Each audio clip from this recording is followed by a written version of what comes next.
Welcome to Work You Love, real stories of career change and fulfillment. This is the show where we share real stories of people who once felt stuck in their careers, made a change, and found work that lights them up. I'm your host, Danielle. I've worn a lot of hats in my own career, and my mission here is simple: to help you find work that you love. Each week, you'll hear inspiring stories and practical tools to stop feeling stuck and start building a career that truly fits you. So let's dive in. Welcome, Julia. I'm so excited for you to be on Work You Love. I think that your story is really going to inspire people to pursue a different career. I just want to get started with, what are you doing now and what do you love so much about it? Yeah, hi there. Thanks for having me. Right now, I am a real estate agent. I'm a realtor along the Colorado Front Range. I love it because I get to support people during such a big moment in their lives. This is a monumental transaction for a lot of people where they could be spending $500,000, $1 million, $250,000, what have you, whatever their budget is. They're spending this huge lump sum and looking to buy a property to take the next step. And it's not just about the house that they're buying, but it's about the stories that are going to happen in that house, the life that takes place, and all points in between. So it's getting to connect with clients, learn their stories, learn why they want to purchase a property, where they're going, and just keep building relationships and being able to be right next to someone and have someone trust me through that vulnerable and important time period.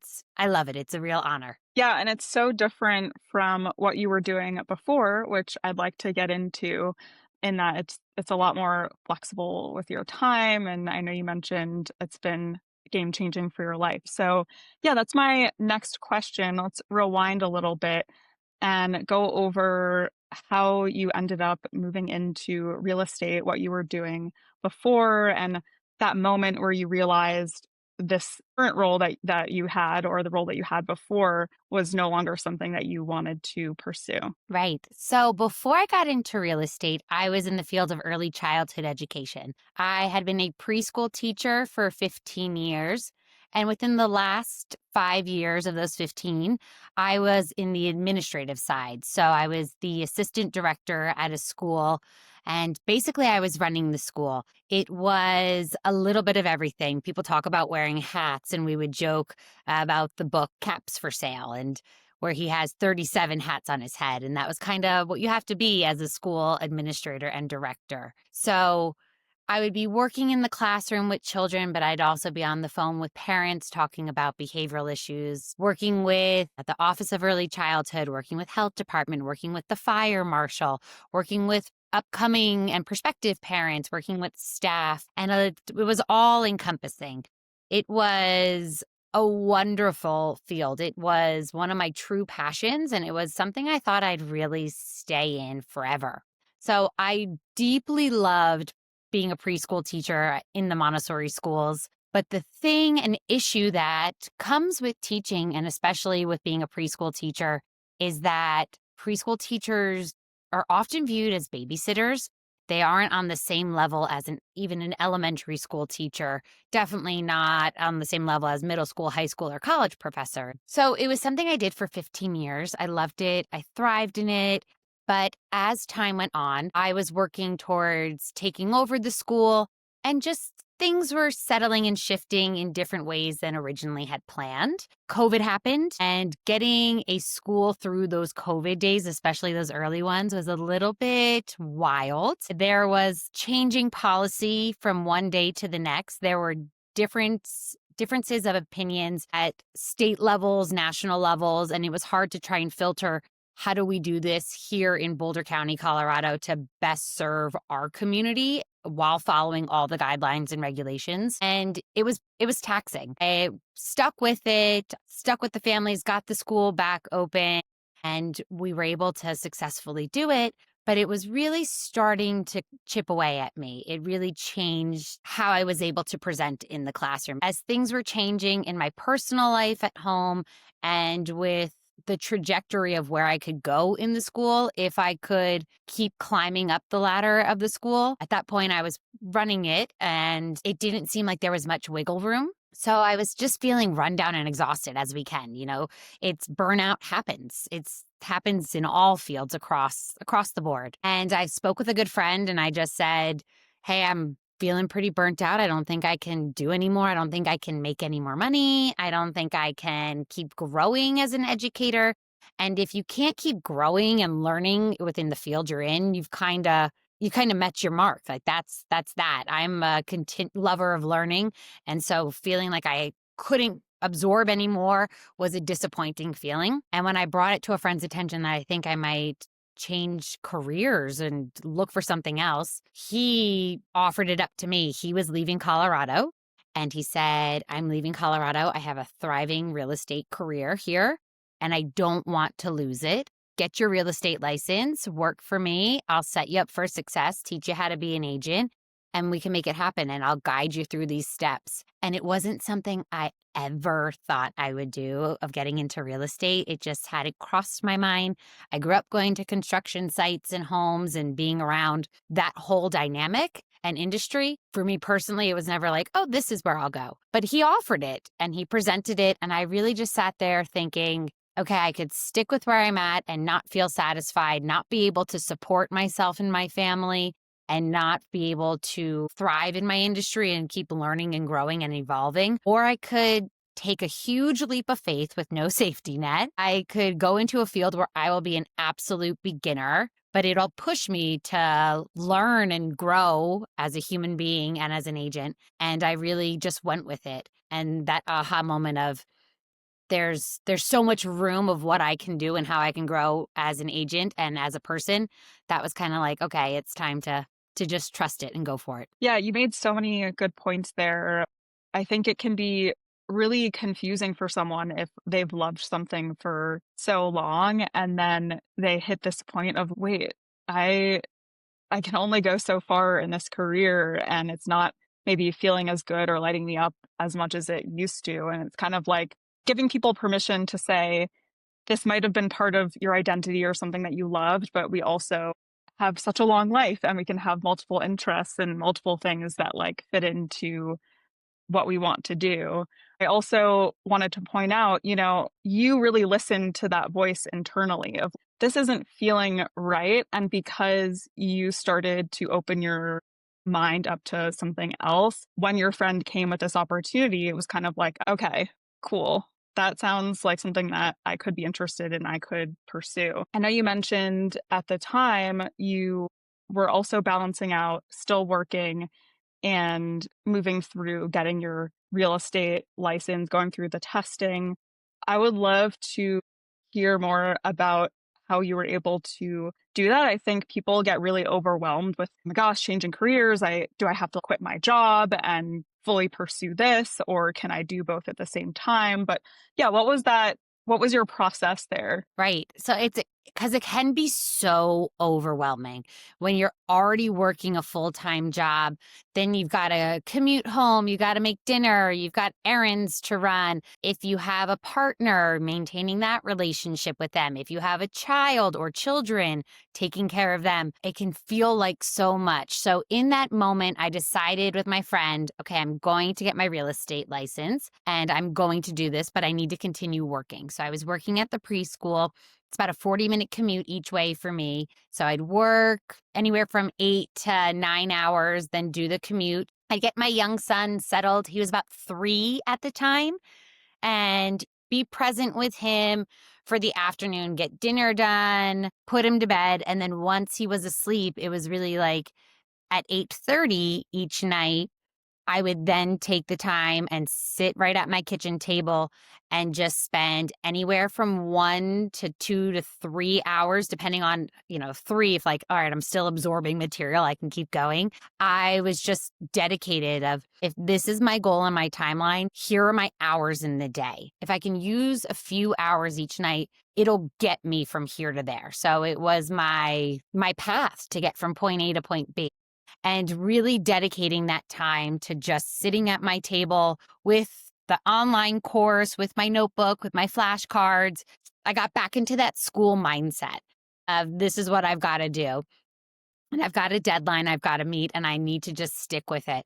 And there were plenty of nights where I would do 1 hour of work and be like, gosh, it'd be so much more fun to scroll on my phone or just like watch a show or zone out. And I would take that time to say, I'm going to go on a nighttime walk with the dog, just get up and move my body for 10 minutes. So taking little breaks so then I could commit to the long run really helped as well. And it was just always picturing this moment right now of working full time, then being with my son in the evenings, and then studying for 1 to 3 hours each night is transitional. This will not last forever. This time right now is the sacrifice I'm making to get to this next point. Those months of sacrificing my evenings allowed my world to open up in such a beautiful way that I didn't even know was possible before. Like how my life has changed now since I made this career leap and change. I, back then, Julia, did not know all of the changes that would happen, the ripple effect of it. And you can't always see or feel the ripple effect when you're in the depths of studying and making the move and making the transition. When you're carrying that weight, it can be so heavy. And then once you're on the other side of it, you just start to see all the possibilities and potential that's around. And I'm super thankful for that, like those months of sacrifices. Yeah, I love that you highlighted two things that actually I think are really necessary when you're changing careers. The first is that you had a really strong why, and you were constantly reminding yourself of that vision of like, okay, Yes, this is temporary, but I know what my life is going to look like on the other side. Because I think a lot of the time when people want to make a career change, they can have all this momentum initially and then burn out and lose that momentum totally. because they don't have that anchor of let me remind myself this is the why, this is why I'm doing this, and it's only temporary. And the second thing that I think is so cool that you did naturally was you knew your schedule for the day and you built it into your habits. So when you were at school at your full-time job, you were fully there, and then you were fully present with your son, and then you realized this is the time that I have to focus, and that's all I'm going to do in this moment. Were there any other roadblocks or mental barriers that you came up against as you were going through this process? Yeah, absolutely. So, Danielle, you brought up a little bit ago this identity or this concept of, okay, well, I have been in early child education. I've been a preschool teacher for 15 years of my life. I have made a point to tell people this is my life's work. This is my passion. This is my career, my field. This is what I'll do forever. This is what I believe in. Going through that, working through that mental blockage of accepting it and releasing it, and also just also knowing that I wasn't being disingenuous to myself, that it was okay to honor the fact that I had spent 15 years in the classroom working with children from 6 months to 8 years old, that I loved it, that I gave it my all, and that I'm still connected to it. And hey, maybe one day I get to be in a place where I get to volunteer or I get to work part-time. It doesn't have to go away forever, but allowing myself and giving myself the grace to make that change in that field, that was a big one. And Yeah. then piggybacking off of that, then there's this imposter syndrome, right? So I had studied really hard to take the test. I passed the test and I go out to celebrate with a girlfriend. And then it's like, okay, what next? And it hits in of like, well, I don't know because I'm an imposter. Like, I don't know what I'm doing or how to do this. Like, what? What happens now? And getting over that mindset that we often create a narrative for ourselves that we don't know enough, we don't have enough resources or experience. How could we be in this field? How could we be the expert? Who would value our opinion? Who would want to work with us? Releasing that and just recognizing that I have the resources I need. I have an amazing team. I have a managing broker that is well versed and in the field and has been in the industry for decades. I've got a mentor beyond my managing broker who's been in the industry for an extensive amount of time. I have a great support system and it's me. People are going to want to work with me and how I can support them and guide them through it. And allowing myself to just settle into that instead of feeling like a phony. It's a really interesting one. And there are so many times in life where in our lives where we put these limiting beliefs on us, and whether some of these limiting narratives come up from, childhood, from society, wherever they stem from. But it's when I found it, it was like, oh, I'm the one that's keeping this alive. I'm keeping this narrative going. So how do I stop it? How do I switch the dial? And what actually really helped was when I would have young families, and I can connect with the kids. We're going around, we're talking about there's no radon mitigation in this house and why radon mitigation system is important. And then in the same breath, we're going into, oh, have you started potty training yet? Oh, here's some tips and tricks of that. And it's just the natural disposition of who I am and how conversation flows that just more and more people were wanting to be around me, wanting to take tours with me and work with me, and accepting that instead of thinking, I need to put on a really pretty pantsuit and like get some flashy photos of me to sell houses. It's no, it's who I am, what value I can bring, and what expertise I have in any and all the fields I've been in. And it's like there are all these past versions of you that you don't know if they'll connect and resonate with someone else. And so it's not a betrayal to make a career shift because you got your degree in something else and studied something else. There are going to be so many skills that transfer over, and it's true to you and resonates with you and allows you to live a happier, healthier, more successful version of yourself.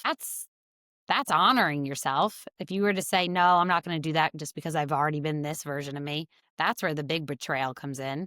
Yeah, that was a huge turning point for me.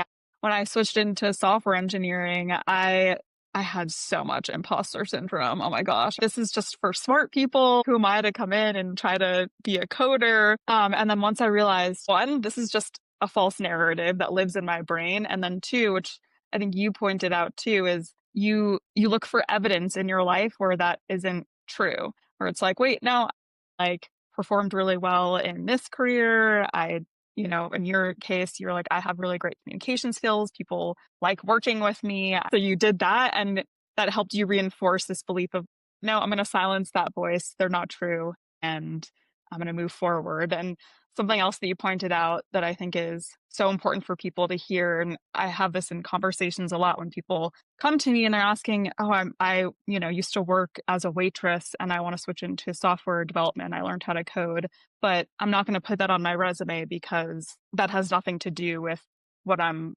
trying to do. And I'm like, well, what are you talking about? That you have so many transferable skills. That's communication skills. That's working in a chaotic environment.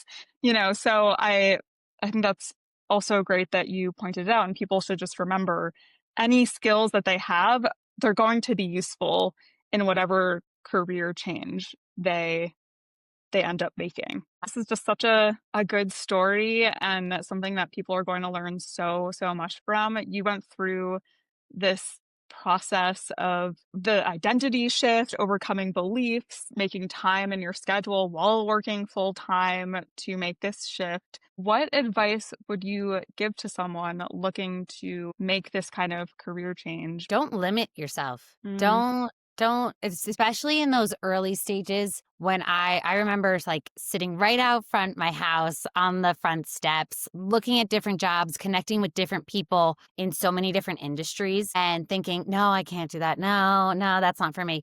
Don't limit yourself. Talk to people, talk to anyone, and just learn. Just learn what the job entails. Can you do it remotely? What the hours are, what the mm, flexibility is, what the pay is.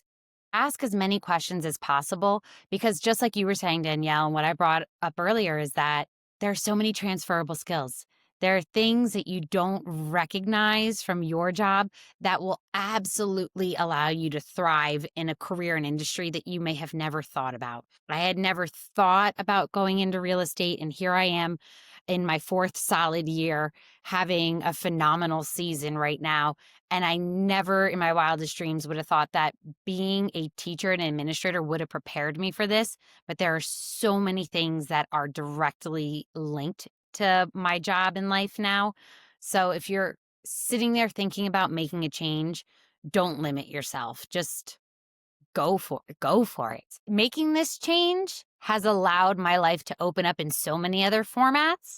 Allow yourself to dream big because once I made a career shift, I was then able to get into an amazing volunteer opportunity with a local radio station that's totally transformed my life. And so allow yourself to dream big. And it might seem silly, like I want to work in this new field and then I'll be able to have this pay and I'll be able to take these trips and I'll be able to meet these people. And it might feel too big or you might feel too small, but oh my gosh, it's possible. And it's really neat how much life can unfold once you open yourself up to it. Yeah, it's so cool to hear from people about their career transitions because the takeaway most of the time is my life now was never anything I could have ever imagined before I made the change. And it's just something for listeners to look forward to.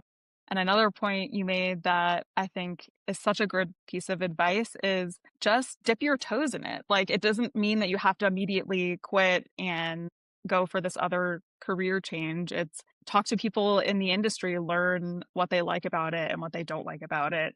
And then if you decide, okay, this is actually something I like, then you start taking, those small action steps to get yourself there. What are you most looking forward to in this career journey as a realtor or even beyond that, now that we're talking about dreaming big? Yeah. So one of the things I started doing when I got into real estate was this life list. This kind of, so you brought it up too, having a strong why. My why is my son and time with my son and shared experiences with my son. So then I look at this life list of who I want to be and how I want to be, what I want to do, places I want to go. And if we are dreaming big about, where this field can take me, it's to be able to have a successful business with strong referrals where I'm helping families, helping individuals, helping couples, helping lawyers and estate planners, what have you, take that next step in their lives with a real estate transaction, which then allows me to create really special moments with my son and go on trips together. So when I dream big, it's not big material. It's not a bigger house or a bigger life. It's just more time in my life and more time with my son. We had a fun conversation at breakfast the other morning where he's like, "Where's your dream vacation?" I was like, "Ooh, yeah, I like this one." Well, and like an 8-year-old too. I'm like, "Well, what's your dream vacation?" And his are Hawaii and Bora Bora. And I was like, "Okay, mom has to start working. Let's go." I love it. I'm so in. But just like honoring fun things like that. And, we probably won't be going to Bora Bora next year, but just this idea of that I get to dream big and then I can also share dreaming big with him and support his big dreams. I think if I can work hard to provide those experiences and start setting up that savings fund for the Hawaii trip that he said is his dream trip, it will instill a love of living in my son, of living his life, truly enjoying it, a love of traveling, and hopefully a strong work ethic of, you don't have to work to just get to the top of the company, to have all these additional letters and labels behind your name. You can work to find this balance of, okay, I've got now more time to go do these things. So I think when I dream big, it's to allow my field and my career and my own company as Julia Mosini Real Estate to grow where I can help and support my clients and then say, okay, I got to go for 10 days because I'm taking my kid on an amazing trip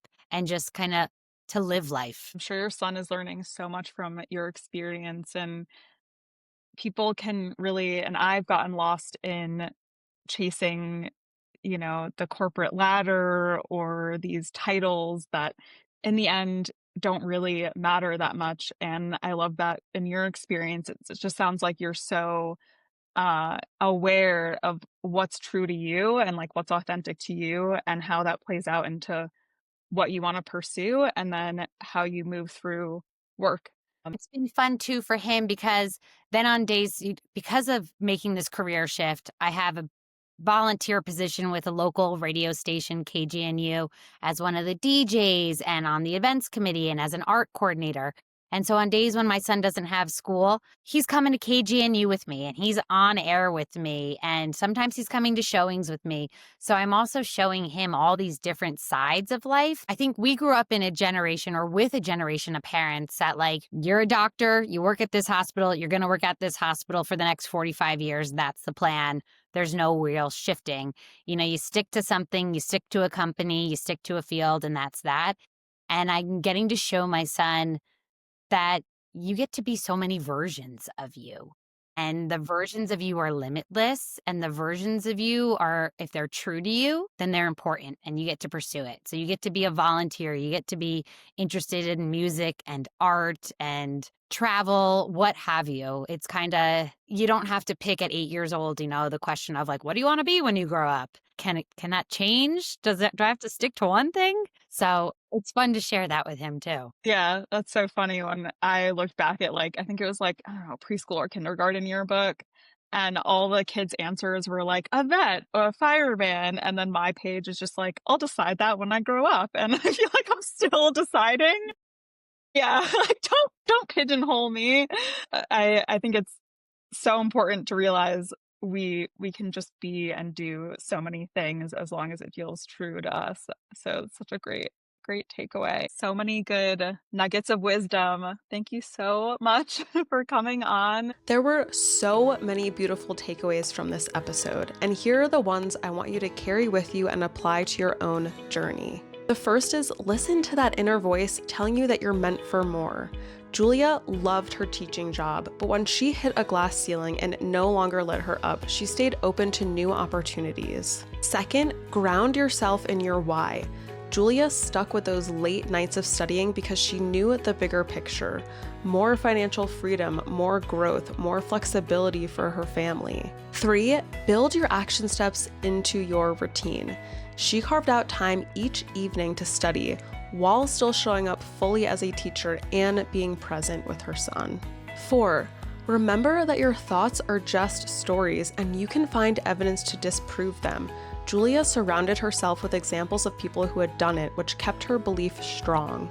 And finally, don't forget your transferable skills. Everything you've done before is part of the foundation for what's next. Julia used her relationship building, communication, and family experience to thrive in real estate. So dream big, trust the process, and know that everything you've done so far can carry you forward into the work you love. Thank you so much for listening, and I will see you next time.